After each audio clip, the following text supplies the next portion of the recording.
بكم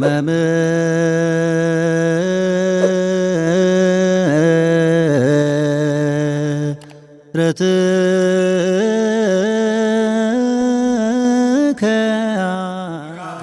kan ilmaa kan hafuura qulqulluu waaqa tokkoon ni amanna amiin. Kabajamootaa fi jaalatamootaa maatiiwwan waaqayyoon kan jaalattan waaqayyoo isiniin kan jaalatu hordoftoonni chaanaalii keenya hundumti keessan akkam jirtu, akkam yoo nageessanii akkamiin turtanii. Guyyaa har'aatiin kan nu ga'e waaqni abboolii keenyaa galannii fi ulfinni teessoo isaa Aariyaam irratti isaaf haa ta'u. Maqaan haadha keenya qulqulleettii Dubroo Maariyaam, maqaan ishee ergamoonni waaqayyoo, raajonnii fi toloonni waaqayyoo maqaan isaanii kan galatooman, kan ulfaatan nuuf haa ta'an. Egaa akka fedhaa fi jaalala waaqayyootti guyyaa har'aa kana dubbii sagalee waaqayyoo waliitiin ni ilaalla. Innis yeroo baay'ee namoota baay'ee biratti jecha yeroo hundumaa ka'udha. Jechi kunis gooftaa fudhadhu isa jedhudha jechaadha. Egaa akkuma beekamu namoonni hedduun isaanii nuun illee otoo hin hafiin karaa laayivii dhufanii karaa irrattis nu eeganii yookiin immoo bakka cidhaattis, gabaa keessattis, bakka walga'iiwwan garaagaraattis bara kana keessa jechi akkasii kun bara itti baay'ate jechaadha. Inda dursa waaqayyoo fudhachuu jechuun maal jechuudha? Namni akkamittiin waaqayyoo fudhata? Waaqayyoo fudhachuu jechuun maalidha? Egaa akkuma beekamu yaada kana gaafan kaasuu nama biraa yookiin immoo amantaa nama biraa ceephoo otoo hin ta'in gaaffii nuu dhiyaatedha. Gaaffii nuu dhiyaate obboleessi keenya tokko dhufeetu laayivii irra otoo jirru, tamsaasa kallattii irra otoo barumsa dabarsaa jirru gooftaa fudhaa nuun jedhe. Gooftaa fudhachuu jechuun maal jechuudha jennee gaafa gaafannu kan dhuunfaa keessanii taasisaa, waaqayyootiin amanaa, waaqayyootiin fudhadhaa deebii jedhu nuu kaa'e jecha. Egaa jarri kun, namoonni kun egaa dhugumatti wangeela seeraatiin, wangeela heeraatiin gadi fageessanii ergaa wangeelaa fi hubannoo wangeelaa akka isaan hin qabaannee fi namoota hedduu kan ittiin gowwomsanii fi namoota hedduu kan ittiin dogongorsan ta'uusaa asirratti hubannira jechaadha. Egaa akkuma beekamu hunda dursaa waaqayyoon fudhachuu jechuun amanuu jechuudha. Isa kana irratti immoo Ibroota boqonnaa 11 kaasine gaafa ilaallu amantaa jechuun jechoonni, samiiwwan, dacheen ishee keessa kan jiru, kan mul'atus, kan hin mul'anne hundumaa waaqayyootiin uumame jedhanii amanuun amantaa jedhama. Egaa akkuma beekamu amantaa fi amantiin garaagartummaa guddaa qaba. Yeroo hundumaa kana dubbachaa turreera. Amantii jechuun na jiraachisa, naaf ta'a, na oolchaa, na bulchaa kan jedhan tokko qabachuudha. Egaa akkuma beekamu namoonni aduutti amanuu danda'u, tulluutti amanuu danda'u, lagatti amanuu danda'u. Haa ta'u malee garuu amantaan garuu na jiraachisa, na oolcha, naaf laata, bokkaa naaf roobsa, aduun irratti baasa jedhanii amanuun amantaa jedhama. Haa ta'u iyyuu malee garuu namni jiraachuu waaqayyootti amanu, namni waaqayyoon uumama harka isaa 22tti amanu amantaa qabamoo hin qabu? Aduun gaafa ba'u waaqayyoon jiraachuusaa amanuudha. Bokkaan gaafa roobu waaqayyoon jiraachuusaa amanuudha. Taa'eewwan tokko gaafa ta'an waaqayyoon jiraachuusaa amanuudha. Egaa manni kiristaana Ortodoksii Tawaahidoo Itoophiyaa amantaa kiristaanaa bara meeqa fudhatte jennee gaafa ilaallu bara 34ffaa dhaloota kiristoosiitiin dura amantaa kana kan ishee fudhatte.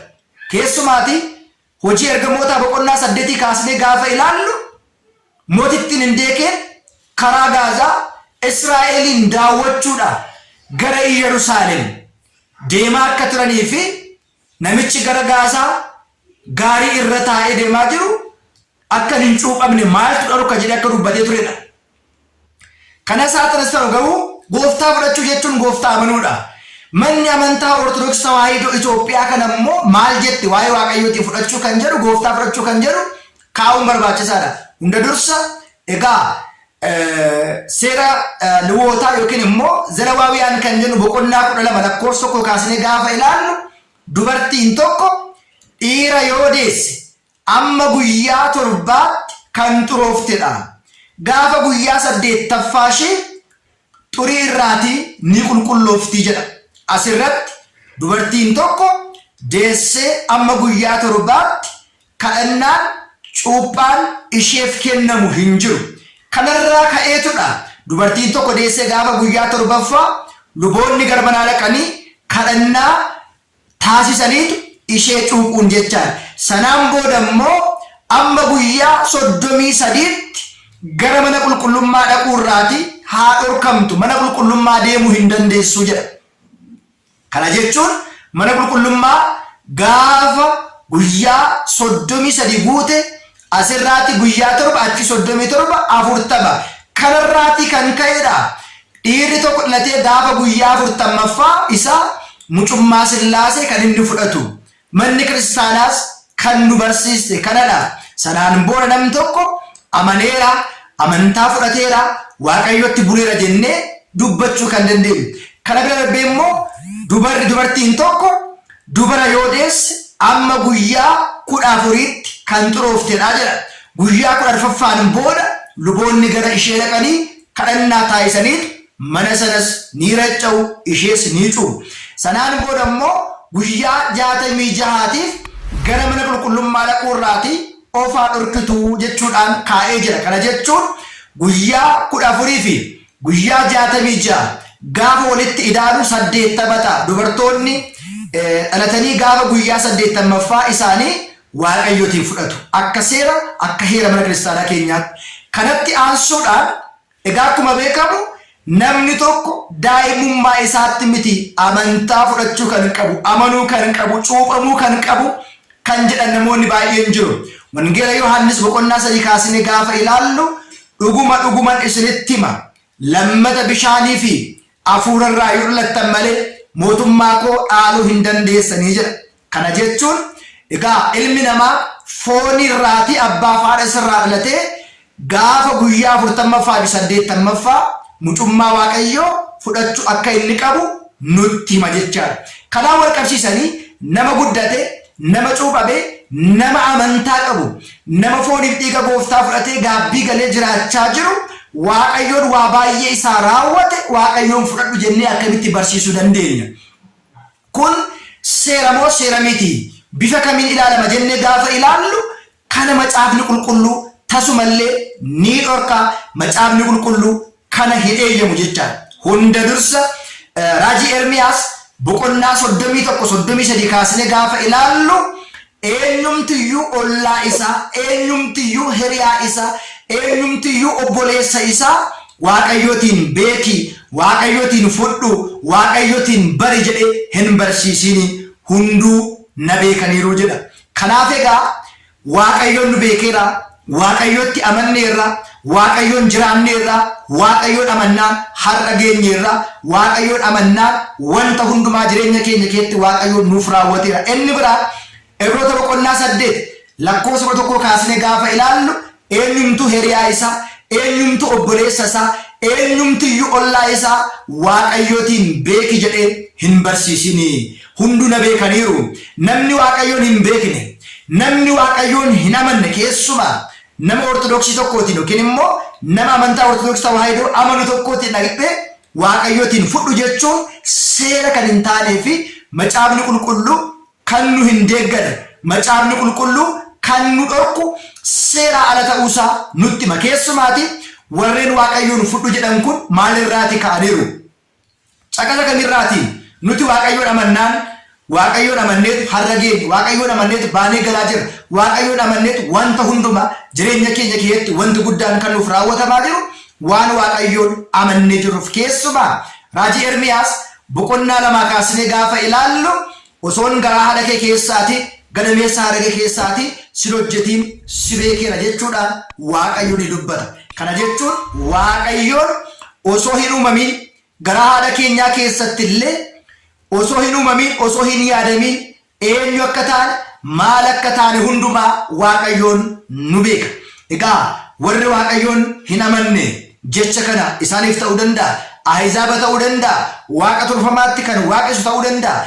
Ateeteetti calleetti qaallutti kan buluutiin dhuguma Waaqayyootiin fudhu jechuu hin dandeenya. Haa ta'u malee garuu nama amantaa Ortodoksii Tawaahidoo Itoophiyaa tokkootiin Waaqayyoon fudhu, gooftaa fudhu, kan dhuunfaa kee taasifadhu jennee barsiisuu waan hin dandeenyeef egaa warri Ortodoksii yookiin immoo amantaa Ortodoksii hordofan dhalatanii gaafa guyyaa 40 dhiirri dhalatanii gaafa 80 dubarri Waaqayyoon kan isaan fudhatanii fi Waaqayyoon kan amananidha. Egaa nama kamiin gaafadhaa? Shakkaa ta'u ahizaabii yoo ta'u iyyuu amantaan keen jalqabaa maal jettanii gaafa gaafattan hundumtuu amantaa Ortodoksii Tawaahidoo keessaa bahe. Inni guddaan ba'uun isaanii yeroo sana raajonni sobduun hin ka'u, baay'oolii isaanis ni dogongorsu, mallattoowwan garaagaraa ta'eewwan garaagaraa raawwachuu danda'u jedha. Yeroo sana garuu Yesuus asiin jedha, Yesuus achiin jedha yoo siin jedhan hin amaninaa, raajonni sobdoonni ka'aniiru isin gidduus jiru jedhee macaafni qulqulluun ni barsiisa waan ta'eedhaaf nun Waaqayyoo kan barre, nun Waaqayyoo kan amanne, nun Waaqayyoo kan fudhanne har'a otoo hin ta'in gara haadha keenyaa baanee guyyaa 40 fi 80tti waan ta'eedhaaf ergaan kun caqasni kun nun bakka kan hin buunee fi warreen jecha kana dubbatan Waaqayyo fudhu jechuu akka hin dandeenyee fi nama Waaqayyoon amanee jiraatu Waaqayyo fudhu jennee barsiisuun seeraa ala ta'uusaa baruun barbaachisaadha. Waaqayyootiin fudhanneerra, Waaqayyootiin amanneerra, Waaqayyo nu du'e, Waaqayyo nu dhalate, Waaqayyo nu cuuphame, Waaqayyo nu barsiise, fannoo irra du'e, fannoo irra oolee du'uusaatiin addunyaan hundumtiyyuu bilisa taate, addunyaan hundumtiyyuu fayyiteetti amantaa keenya jalqabaatiin cimnee hanga dhumaatti akka dhaaban Waaqayyoon gargaaru. Dhumarratti Ximootoos 1:5-12 gubbaa irratti amantaa isaanii isa jalqabaa waan gananiif, waan tuffataniif itti murtaahaa jedha. Nuun amantaan keenya jalqabaa Ortodoksii Tawaahidoo waan taateedhaaf amantaa janamaa qabannee hanga dhumaatti cimee dhaabannee akka nutti murtoofne deddeebi'uun barbaachisaadha. Kan nu barsiise, kan nu gorse Waaqa abboolii keenyaaf galanni haa ta'u. Ergaawwan akkasii, barnoota akkasii kanaaf deebii shakkitootaatiif, ahizaabotaatiif argachuudhaaf miidiyaa kana sabiskiraayib, sheer, laayik gottanii barachuun isinirra jira. Waaqayyo hunda keenya duukaa haa ta'u. Kan nu qoru, kan nu gongorsu, hafuura hamaa, hafuura jinni, hafuura shakkii gooftaan keenya duraa fageessu Waaqayyo hunda keessan duukaa haa ta'u.